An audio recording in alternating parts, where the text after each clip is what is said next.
Fort Worth Police Operator M873, what's the address? I'm calling about my neighbor. Okay, what's the address? 1203 East Allen Avenue. Okay, 1203 East Allen Avenue. What's going on there? Well, the front doors have been open since 10 o'clock, and I haven't seen anybody moving around. It's not normal for them to have both of the doors open this time of night.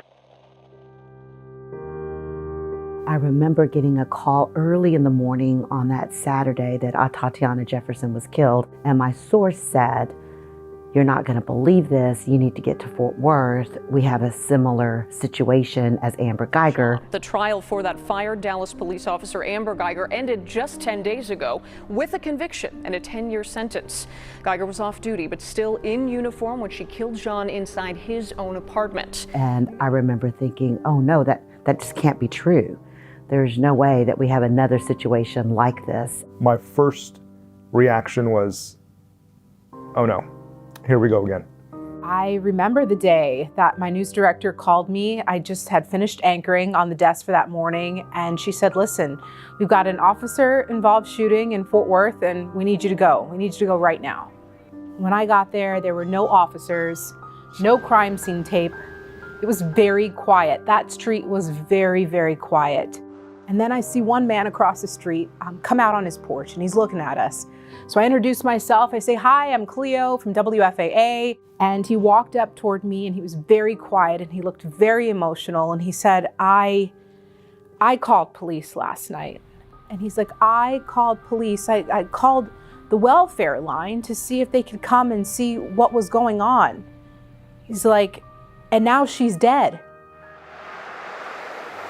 Very early on, the Fort Worth Police Department did come out and say that they were troubled by this shooting. Had the officer not resigned, I would have fired him for violations of several policies, including our use of force policy, our de-escalation policy, and unprofessional conduct. It was really in the wee hours of the morning, and officers responded. Apparently they never announced themselves. They walked back behind the house, and Atatiana Jefferson heard some noise, and she had a weapon, which she was legally allowed to do, and Officer Aaron Dean shot and killed her. The woman is inside her home. She's playing video games with her nephew, and within moments, she's going to be dead through no fault of her own. The people I talked to that knew Atatiana Jefferson are still trying to figure out, how did this college student, this college graduate, end up in a situation of being killed by police? Certainly in Texas, we have a sense that people have a right to protect themselves in their home. She legally owned that weapon. She had a right to that weapon. She had a right to defend herself. And we'll never know what she knew in those moments. Did she realize this was a police officer outside that window? We just don't know. I had a friend that knew the neighbor, and he called me and said that he really wanted to talk. He was obviously so distraught because he was the one that called. People say, well, James, it's not your fault. You're not your fault.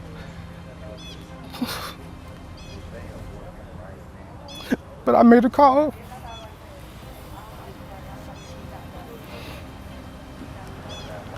I made the call because I thought that they were going to do what I called them to do, check on my neighbor.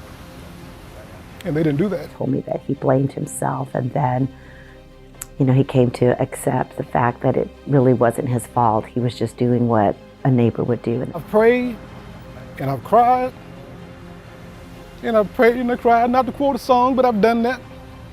So now I have to add, I prayed, I cried, and now I'm going to fight. So I'm ready.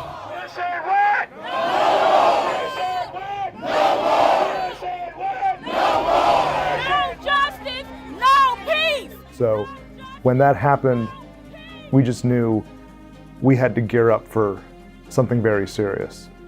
And it wasn't just a Tarrant County story. It was a North Texas story, a Texas story, a global story.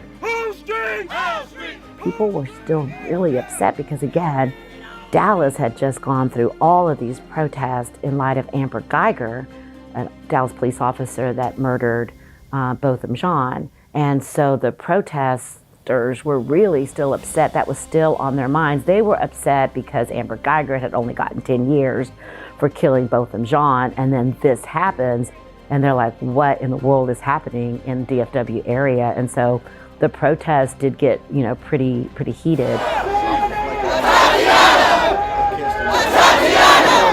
I'm not going to speak for everybody who was in that protest, but for some people who were there was some deep hurt. Even before the protest happened, Fort Worth hired a police monitor, and a lot of people think that came out of Atatiana Jefferson because it was just months later, but it actually came out of Jackie Craig. You're under arrest. Jackie Craig was a woman living in Southeast Fort Worth who called police on her white neighbor for basically attacking her daughter. When police arrived, instead of arresting the man she called police on, they tackled her to the ground and her daughter to the ground, put them in handcuffs, and it was a very violent, graphic arrest that was all caught on camera, and that's what eventually led to the creation of the Race and Culture Task Force. People in Fort Worth have for a while been asking for another outlet to basically complain about police community interactions other than going to the police department. That's what this Citizen Oversight Board was going to do. And it had finally come to a vote just a couple weeks ago on election night. The city voted and for hours debated. It was emotional. And how do you heal a place? There's been a lot said tonight that I don't agree with. There's been a lot I do agree with. There were tears shed by even the mayor during that meeting, and it failed. The board didn't pass on a 5-4 narrow vote, and now I think the city and a lot of community members are left wondering, what does the path forward look like? What is next? I can't breathe! I can't breathe! Every time you go into a trial, you think, oh, you know everything, but you really don't.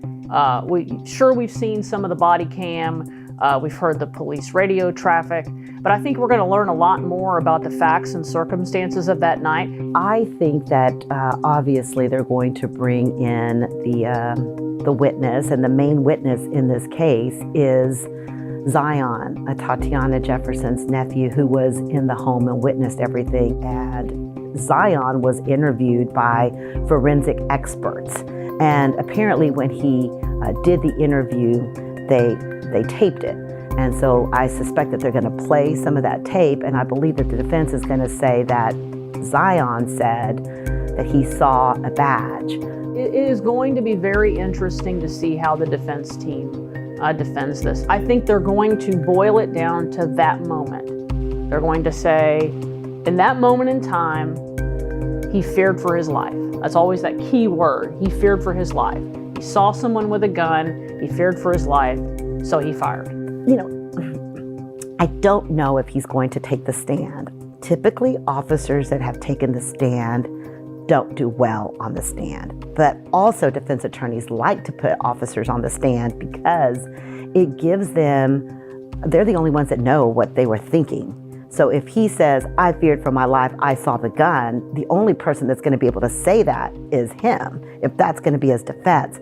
Aaron Dean is the first officer in Tarrant County to be tried for murder on an on-duty death. And so I do think that the jury pool will look a little different because Tarrant County does tend to be a more conservative. In general, I think the prosecution is going to be looking for a juror who is more skeptical of law enforcement. Someone who doesn't automatically assume that law enforcement is correct, right? And now, I think on the converse side, you're going to be looking for the defense, they're going to be looking for people who are going to be more willing to give law enforcement the benefit of the doubt. Again, when you look at the video and then you see what happened, the video is going to be very key in the minds of the jury of what happened that night and was it reasonable force that Aaron Dean used when Atatiana was killed. I never knew how significant October 12th was going to be for the rest of my life. It's been more than 3 years since Atatiana Jefferson was killed, and I think that has really been a weight on this city. It's been a weight on police and community relations. It's been a weight on family members that I talked to for Atatiana Jefferson who have been wanting this trial to move forward, for community leaders who've been wanting this trial to move forward. Got a chance to speak to Fort Worth community leaders, and they were upset, and they said, justice needs to be served. This young girl should not have been shot. This young girl is dead. I mean, certainly what happened that night is shocking. I mean, I don't think you can get around it. And here we are now 3 years. And in 3 years' time, things boil up, things build. Although Atatiana Jefferson's mother and father passed away, her family, they're still waiting for their day in court. There have been so many delays, but her sisters, Ashley and Amber, they have attended every hearing in this case, and they are determined to see it through to the end. They want their day in court.